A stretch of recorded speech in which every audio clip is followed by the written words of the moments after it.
folks, and welcome back to The Amateur, where today we're continuing the conversation on film music with a very special guest. You know how most of us have that one friend, or colleague, or mentor, who has a knack for bringing the unconsidered perspective to just about any conversation? Who, when they're not around, you ask yourself, I wonder what blank would have to say about that. For me, that one friend, who also happens to be a composer and music professor, is Amnon Wolman. And the topic where I wondered what he would have to say was the subject of my video on Hans Zimmer, Ennio Morricone, and film music in general. So Amnon and I caught up, and an hour and a half later, I only wished we'd connected before I'd nearly finished editing the Zimmer video, which, if you haven't watched it yet, you might want to do that real quick. Links at the top of the description below, or save it for later, either way. Think of this video as that video's companion. But anyway, let's get right to that conversation with my exceptionally wise and wonderful friend of 25 years. Amnon, let's talk about film music in general, Morricone, Zimmer, and whoever else you want to talk about. Okay. I think it was interesting for me to see that you compared it to ballet music and dance music, in part because it struck me that one of the things that happens when symphony orchestras play film music, they're counting on people remembering the movie. Right. Unlike in dance, where the storyline still has to be there, because, you know, the storyline is very basic. If it's The Rite of Spring, for example, different choreographers told different stories with the same music. In the film, the story is a given. So if you're going to see the John Williams score with Boston Pops, everybody assumes that you know the Star Wars movies and you know the storyline. And I think that's interesting for me, the idea that somehow people's memories are used as part of the performance. And film scores, they bring people in because of nostalgia, I suppose. I think so, but also they're very succinct. So, I mean, that's the way it is in the film. I mean, even though that changed substantially, you know, film music, even if for Morricone, even in The Mission, for example, there are long stretches where there is no music. Now, most films will have music most of the time. Music or soundscapes. Yes, but something which is not, which is colored by music. It's not just the birds and the water sounds that you assume is there in nature. We now get music as part of the news reports, so it's you know, there's somehow a score accompanying and everything. Television, I thought that, for example, the House of Cards theme, I don't know if you ever watched House of Cards, but that theme in particular was very, I don't know, I thought it was very, very well done and tightly edited to the opening credits. Which reminds me that Lalo Schifrin just died. He wrote the music for Mission Impossible. Oh, that's right. That's right. And which was another theme music which was extremely well written for a TV show. But, you know, in the original TV show, I'm not talking about the recent movies, it was just used at the beginning and at the end.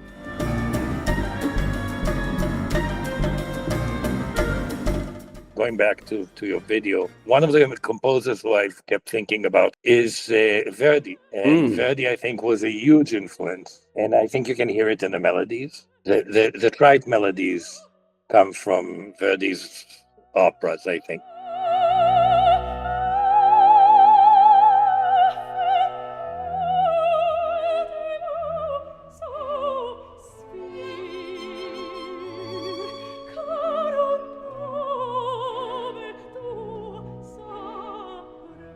You reliably bring the unconsidered perspective. Something you said about the brevity of the musical content. One of the things going into the film music video was looking at a whole bunch of film scores, obviously, and the suites that were created from them.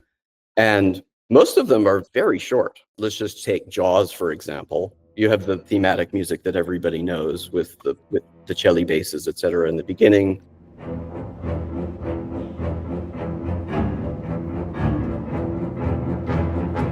That's about half of an 8-minute suite.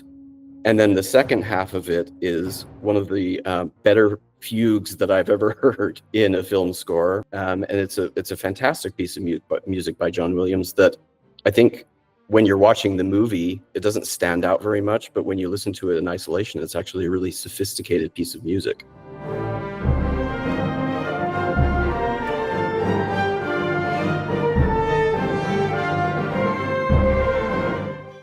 Does it exist in the actual movie in full?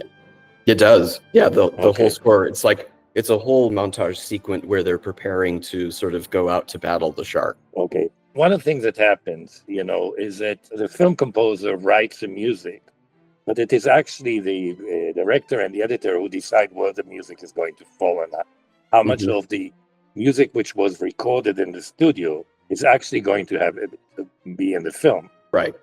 And there is a famous story about, Odyssey 2001 by Kubrick, that Kubrick edited the film to music which was in his record collection.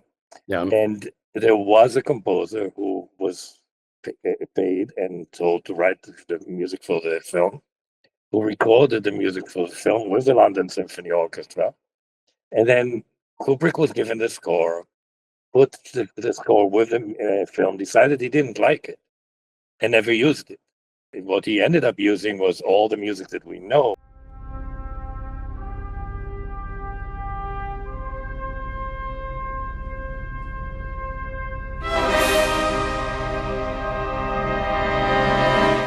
One of the things to remember is that all of these people are actually the heads of huge factories.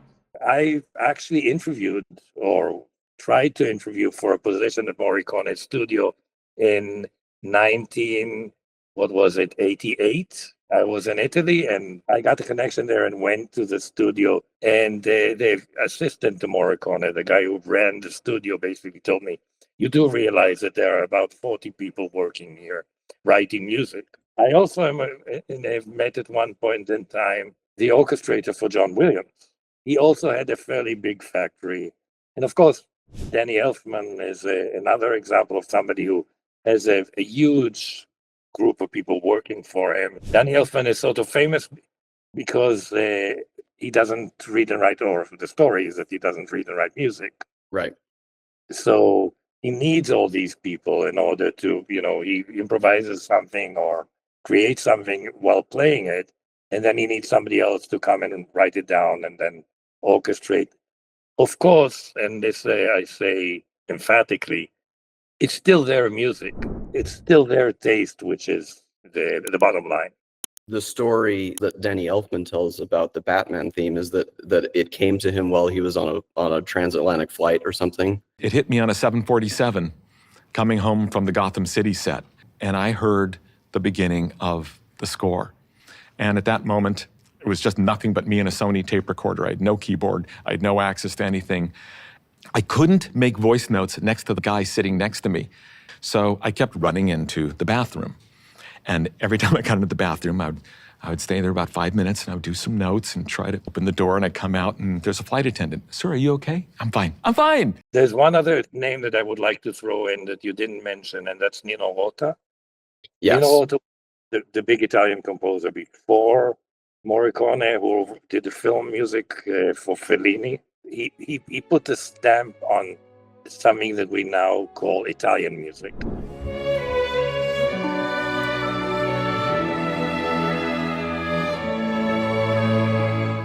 And Morricone continued that.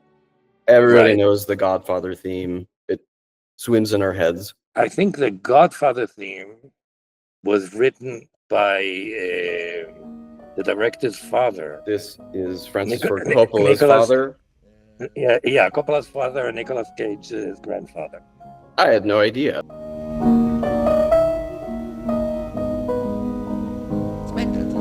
And who was a musician. But there were a dynasty of people. I mean, the sister was the star of Rocky. Sylvester Stallone, Natalia Shire, I think was her name. And of course, Nicolas Cage is now carrying the torch for all of them. Yeah, exactly. Yeah. Taking the craziest roles that he can find. Right. You know why it's called Cage? I don't. after John Cage. Really? How did that happen? I think somewhere in his early 20s, when he decided he wanted a career and he decided that he didn't want to be always listed as the nephew of, he decided to choose another Okay. name. And I guess he was a John Cage fan? Yeah, I think ideology-wise, definitely. It's a combination of Luke Cage from Marvel Comics, it was a character I liked, also named Power Man, and John Cage, the avant-garde composer. Speaks volumes about everything I've been up to ever since. He's lived that dream by being kind of a rule breaker and somebody who's willing to take very, very strange roles, and also not too proud to do a B movie here and there. Yes. No, not the beast! Not the beast! Ah! Open my eyes! And so for Zimmer, at the end of the video, I sort of come to a conclusion. At least when it comes to sweeting Zimmer's music, it's probably not going to work out so well. Do you think that I was too harsh? You know, it really is a matter of taste, right? We have no basis of saying something is better or worse when there are millions of people who believe this was the greatest thing on earth. I think it is interesting to what extent some of these characters, sorry for calling them that, want to be in front of the audience. You know, usually a film composer is somebody who nobody knows and nobody meets. And to have John Williams get in front of the orchestra and conduct, and Hans Zimmer do his Yanni imitation and stand in, in the middle of a huge amphitheater playing synthesizers, is interesting for me. Jonathan Greenwood, he went the other direction. By going the other direction, you mean getting off stage and getting saying, off stage. But now that you mention it, wasn't Danny Elfman in Oingo Boingo? So he sort of went from on stage to off stage as well. Right. Zimmer is the one which I find, for me, the weirdest. So I won't criticize your criticism, because as a film composer, he's done good work. I mean, it all seems appropriate. When you just watch the movie, the music really soars. It's fantastic. It gives you texture, and it gives you, something that you will definitely remember, but it doesn't really do much else. Sometimes, if you get a person like, this is going back with, like Hitchcock, then you might do this, the Wagnerian thing of associating a theme with a character and when they appear. But even then, it doesn't develop. It's the character is always identified by the label, the musical label. I think that's also in video games what happens, right? Because the music repeats itself because you're repeating the process. I mean, you're doing the same stage again and again until you move to the next stage.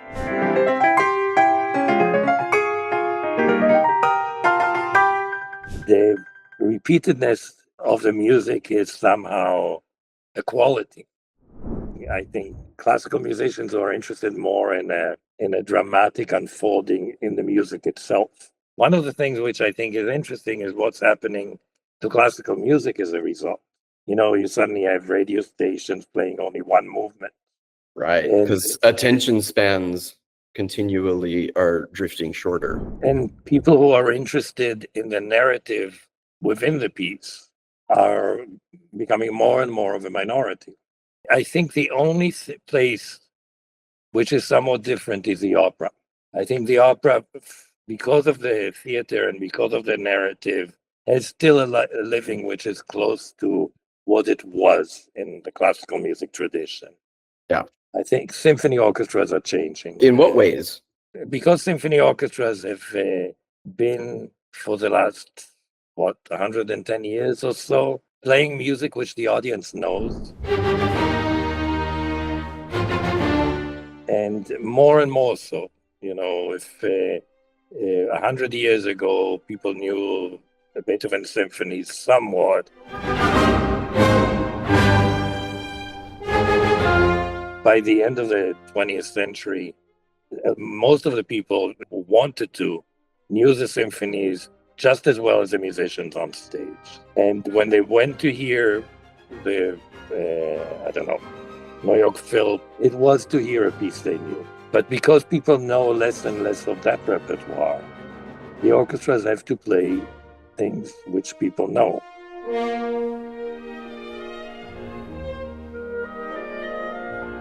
So film music is a place where it's easy to do that. So this was just the first 20 minutes or so of a 90-minute conversation that swerved into a variety of other topics for the classical nerd inside all of us. So be sure to subscribe, damn it, and click the little bell thingy to get notified once I finish editing those bits. If you enjoyed your time here, give us a thumbs up, and for those of you who saved that Zimmer video for later, here you go. Made it easy for you. See you next time. This could be my biggest hit!